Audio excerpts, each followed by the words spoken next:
오늘 우리에게 주신 하나님의 말씀은 디모데후서 4장 1절에서 8절까지 말씀입니다.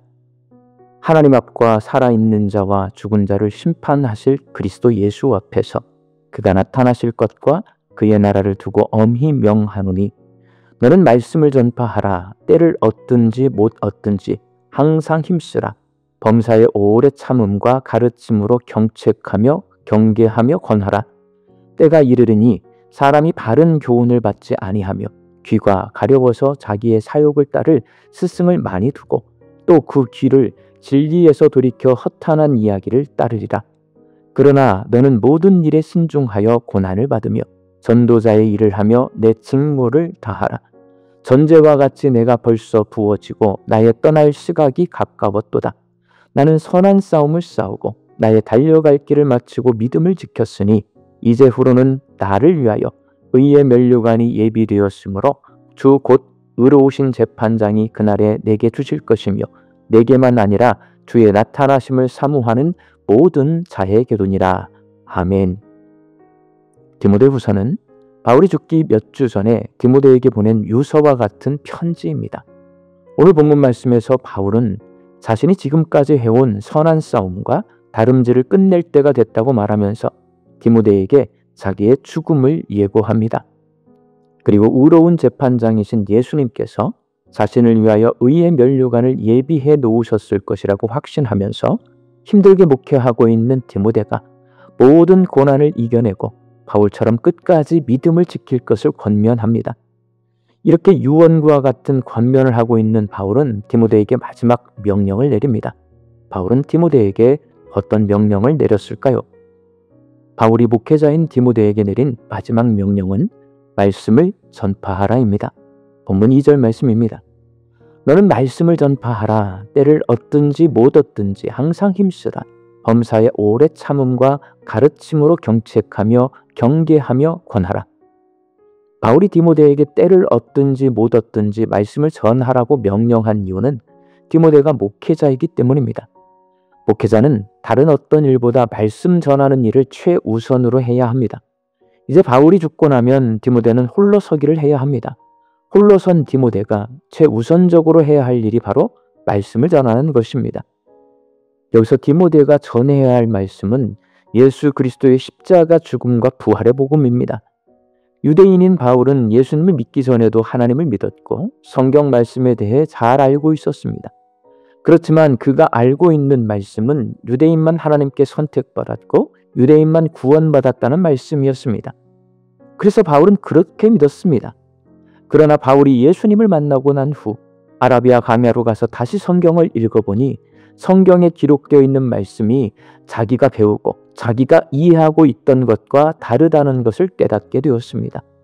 성경이 유대인만을 구원하기 위해 기록된 책이 아니라 하나님께서 예수님을 통해서 세상 모든 사람을 구원하기 위해 기록한 책이라는 것을 알게 되었습니다.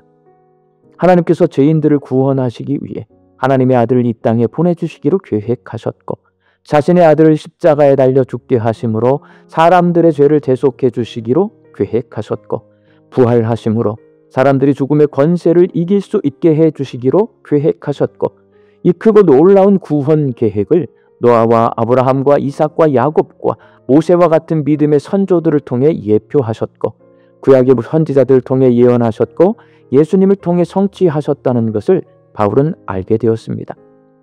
그래서 바울은 십자가 죽음과 부활의 능력으로 죄인들을 구원하신 예수님의 복음을 전파하고 이를 가르치는 데 힘썼는데 그 열매가 바로 디모데입니다. 그리고 제자 디모데에게 바울처럼 예수님의 복음을 전파하고 가르치는 데 힘쓸 것을 권면합니다. 바울은 디모데에게 사람들이 하나님의 말씀을 듣지 않을 때가 오기 때문에 부지런히 말씀을 전하라고 말합니다. 본문 3절과 4절 말씀입니다. 때가 이르르니 사람이 바른 교훈을 받지 아니하며 귀가 가려워서 자기의 사욕을 따를 스승을 많이 두고 또 그 귀를 진리에서 돌이켜 허탄한 이야기를 따르리라. 세상에는 하나님의 말씀을 아는 사람과 알지 못하는 사람, 이렇게 두 종류의 사람이 있습니다.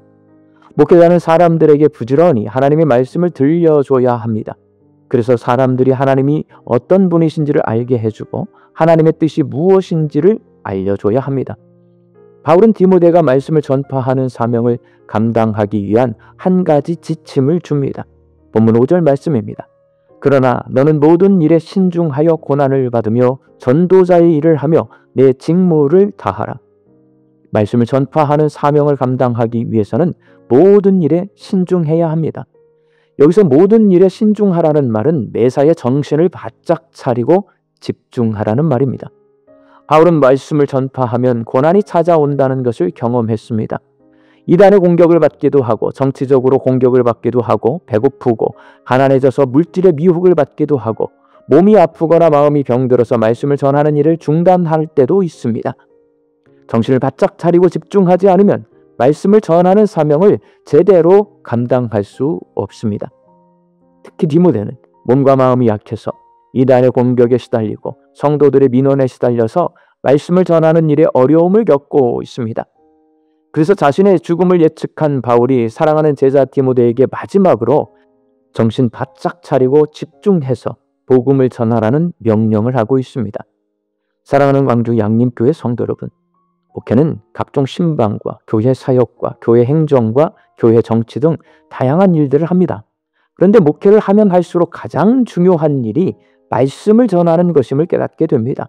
부지런히 말씀을 전해서 성도들이 하나님을 알고 하나님의 뜻을 알게 해야 열심히 신방한 보람도 있고 교회 사역과 행정과 정치가 바르게 됩니다. 바울이 디모데에게 말한 것처럼 말씀을 전하는 사역은 모든 일에 신중하여 집중해서 감당해야 합니다. 그래야 포기하거나 중단하거나 한눈 팔지 않게 됩니다. 그래서 저는 힘들어도 매일 새벽 말씀을 전하는 일을 멈추지 않고 달려가고 있습니다. 말씀을 전하는 사역뿐만 아니라 모든 교회 사역이 마찬가지입니다. 모든 교회 사역은 사람을 구원시키는 일과 관련되어 있습니다. 그래서 취미 삼아서 하거나 다른 일보다 후순위에 두어서 해서는 안 됩니다. 모든 일에 신중하여 집중해서 사역을 감당해야 합니다. 저는 모든 일에 신중하여 집중해서 말씀을 전하고 우리 성도들은 모든 일에 신중하여 집중해서 교회 사역을 감당할 때에 우리 교회가 복음을 전하는 사명을 감당할 수 있습니다. 우리 광주 양육교 성도들이 이 선한 싸움을 포기하지 않고 신앙의 다름질을 완주해서 우리 주님 예비하신 의의 면류관을 받아 쓰는 귀한 성도님들 되시기를 예수님의 이름으로 축원합니다. 함께 기도하겠습니다. 모든 일에 신중하여 집중해서 하나님께서 저희들에게 맡겨주신 사명을 잘 감당케 하여 주옵소서. 그래서 복음이 전해지게 하시고 죽어가는 죄인들이 구원받는 놀라운 생명의 역사가 우리 양림교회를 통하여서 나타나게 하여 주시옵소서.